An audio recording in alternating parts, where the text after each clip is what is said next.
Hello guys, അപ്പോൾ ആക്രയുടെ പുതിയ വീഡിയോയിലേക്ക് എല്ലാവർക്കും സ്വാഗതം. ഇന്ന് ഞാൻ ഉണ്ടാക്കാൻ പോകുന്നത് ഒരു വെറൈറ്റി ചിരട്ടക്കയിലാണ്. അപ്പോൾ അതെങ്ങനെ ഉണ്ടാക്കേണ്ടത് നമുക്ക് കാണാം.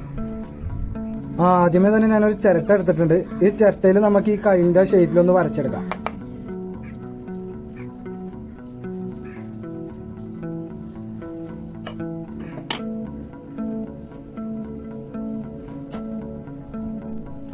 അതിന് നമുക്കിത് മുറിച്ചെടുക്കണം. ഒന്നല്ലെങ്കിൽ നമ്മൾ ആക്സോ ബ്ലേഡ് വെച്ച് മുറിച്ചെടുക്കണം, അല്ലെങ്കിൽ ഏതെങ്കിലും ഫൈൽ വെച്ച്. ഞാൻ റൗണ്ട് ഫൈൽ വെച്ചാണ് സാധാരണ മുറിക്കണത്. ആക്സോ ബ്ലേഡ് ആകുമ്പോൾ നമുക്ക് ആ കറക്റ്റ് ഷേപ്പ് ചിലപ്പോൾ കിട്ടൂല. ഫൈലാണെങ്കിൽ നമുക്ക് ആ കറക്റ്റ് ആ ഷേപ്പിൽ തന്നെ നമുക്ക് മുറിച്ചെടുക്കാം. എങ്ങനെയാണെന്ന് കാണിച്ചു തരാം. ഇതാണ് ഫൈല്, റൗണ്ട് ഫൈലാണ്. ഫൈൽ വെച്ച് മുറിക്കുമ്പോൾ കുറച്ച് സമയം പിടിക്കും, എന്നാലും കുറച്ച് പെർഫെക്റ്റ് ആയിട്ട് കിട്ടും. നിങ്ങൾ ഇത് ചെയ്യുമ്പോൾ ഗ്ലൗസ് ഇട്ടണം കേട്ടോ. ഗ്ലൗസ് ഇട്ടില്ലെങ്കിൽ കൈ പോയി കണ്ട ആ ഷേപ്പിലേക്കായി വന്നിട്ടുണ്ട്. പിന്നെ നമുക്ക് സാൻഡ് ചെയ്തെടുക്കാൻ കുറച്ചും കൂടി സിമ്പിൾ ആയിരിക്കും ഫൈൽ വെച്ച് ചെയ്താൽ.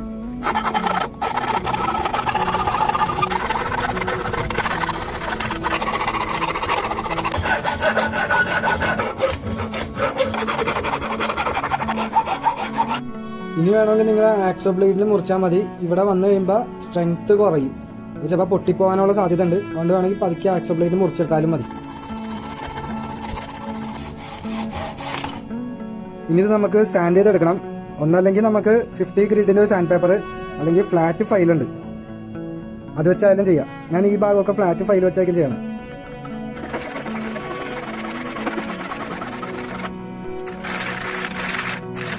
ഇനി സാൻഡ് പേപ്പർ പതുക്കെ ഞാൻ 400ലേക്ക് എത്തിച്ചിട്ടുണ്ട്. അതിനകത്ത് കുറച്ച് വെള്ളം ഇട്ടിട്ട് നമുക്ക് ഒന്ന് ഗ്രൈൻഡ് ചെയ്തെടുക്കാം.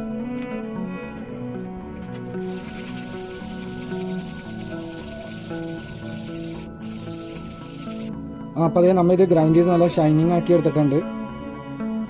ഇനി നമുക്കിതിൻ്റെ പിടിയാണ് ഉണ്ടാക്കേണ്ടത്. പിടി ഞാനൊരു വെറൈറ്റി ആയിട്ട് ഗ്ലാസിൻ്റെ വെച്ച് ഉണ്ടാക്കാമെന്ന് ഓർത്ത് ഒരു പൊട്ടിയൊരു ഗ്ലാസ് ഇരിക്കാനുണ്ടായി. അപ്പോൾ അതിൻ്റെ അറ്റം കണ്ട നമ്മൾ ഇവിടെ ഈ ഗ്ലാസ് വെച്ച് പിടി ഉണ്ടാക്കാമെന്ന് ഓർത്തിരിക്കണം. അപ്പോൾ എങ്ങനെ കാണിക്കാം. ഞാൻ ഈ കയ്യിലെ ഡിസൈൻ ചെയ്യാമെന്നാണ് ഓർത്തിരിക്കണത്. അപ്പോൾ ഇവിടെ ഒരു തിക്നെസ് ഞാൻ വരച്ച് വെച്ചിട്ടുണ്ട് പിടിയുടെ. ഈ ഡിസൈൻ നമ്മൾ ഇതിൻ്റെ അകത്തേക്ക് ആക്കാം.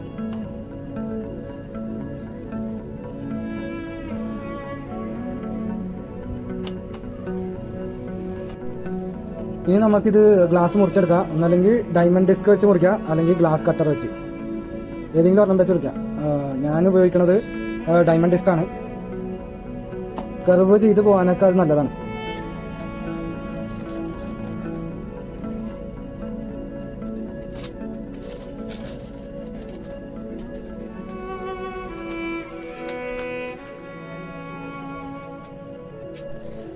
ഇനി നമുക്ക് പതുക്കെ പൊട്ടിച്ചെടുക്കണം. ഇത് പൊട്ടിച്ചെടുക്കാൻ വേണ്ടി ഞാനിവിടെ സോൾഡറിങ് അയൺ ചൂടാക്കി വെച്ചിട്ടുണ്ട്. സോൾഡറിങ് അയൺ വെച്ചാണ് പൊട്ടിച്ചെടുക്കണം. ഞാൻ എൻ്റെ വേറെ വീഡിയോസിലൊക്കെ കാണിച്ചിട്ടുണ്ട്. വേണമെങ്കിൽ നിങ്ങൾ വേറെ വീഡിയോ കണ്ടിട്ട് ഡീറ്റെയിൽ ആയിട്ട് ഞാനത് കാണിച്ചിട്ടുണ്ട്. അപ്പോൾ അതൊന്ന് എടുത്ത് നോക്കിയേക്ക്. 1 മിനിറ്റ് ഞാൻ ചൂടാക്കിയിട്ടുണ്ട്. ഇനി നമുക്ക് ഇത് പൊട്ടിച്ചെടുക്കാം. പതുക്കെ ഇങ്ങനെ വെച്ച് കൊടുത്താൽ മതി. ക്രാക്ക് അവിടെ വരും കണ്ട, ക്രാക്ക് ഉണ്ടായിട്ടുണ്ട്. ഇനി പതുക്കെ ലീഡ് ചെയ്ത് കൊടുത്താൽ മാത്രം മതി.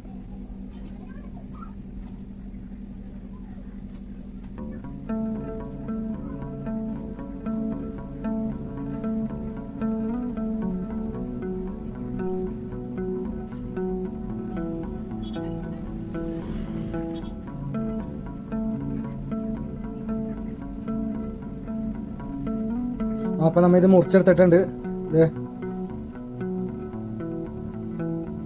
പക്കാ ഷേപ്പിലാണ് മുറിച്ചെടുത്തേക്കണം. ഇതിൻ്റെ എഡ്ജ് ഇനി നമ്മൾ ഒന്ന് ഗ്രൈൻഡ് ചെയ്ത് കളയണം. നമ്മൾ ഉദ്ദേശിച്ച ഷേപ്പിൽ തന്നെ കിട്ടി.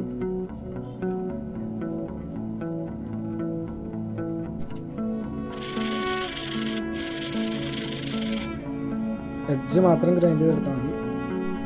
ഇനി നമുക്ക് ഇതിൻ്റെ അകത്തൊരു ഊട്ട ഇടണം. ഇവിടെ ഊട്ട ഇടാട്ടോ. അങ്ങനെ കാണിച്ചു തരാം. ആദ്യം നമുക്ക് ഈ റീപ്പറിലൊരു ഹോൾ ഇടാം, അല്ലെങ്കിൽ ഏതെങ്കിലും ഒരു വുഡാ പ്ലൈവുഡ് ഏതെങ്കിലും എടുത്തിട്ട് നമുക്ക് ഹോൾ ഇടാം.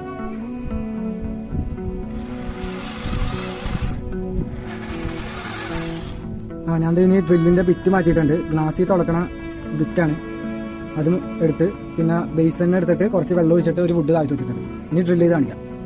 അതിന് നമുക്ക് നേരെ ഡ്രില്ല് ചെയ്യാം. ഈ റീപ്പറിൻ്റെ ഹോളിട്ട് നമ്മൾ ഈ ഗ്ലാസ് മുകളിൽ വെച്ചിട്ടുണ്ട്. അല്ലെങ്കിൽ നമ്മൾ ഡ്രില്ല് ചെയ്യുമ്പോൾ ഇത് തെറ്റി പോകും. അതിനു വേണ്ടിയാണ് ഈ റീപ്പർ വെച്ചേക്കണം. അപ്പോൾ ഈ ഡ്രില്ല് ചെയ്ത് കാണിക്കാം.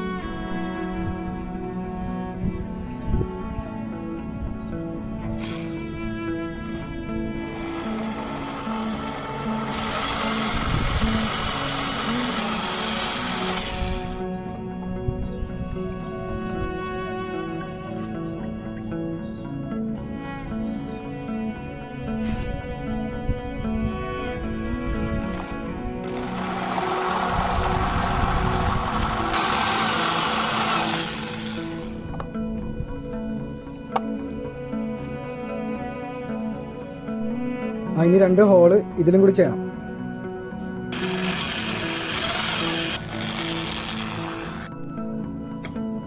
നമുക്കിനി ഇത് രണ്ടും ചൂരലിൻ്റെ ഒരു വള്ളി കിട്ടിയിട്ടുണ്ട്. അത് വെച്ചിട്ട് നമുക്ക് ജോയിൻ ചെയ്തെടുക്കാം. ഞാൻ ഒന്ന് നനച്ചിട്ടുണ്ടായി, അപ്പോൾ ഒടിയാണ്ടിരിക്കാൻ വേണ്ടിയാണ് നനച്ചിട്ട്. അപ്പം ജോയിൻ ചെയ്തെടുക്കാം.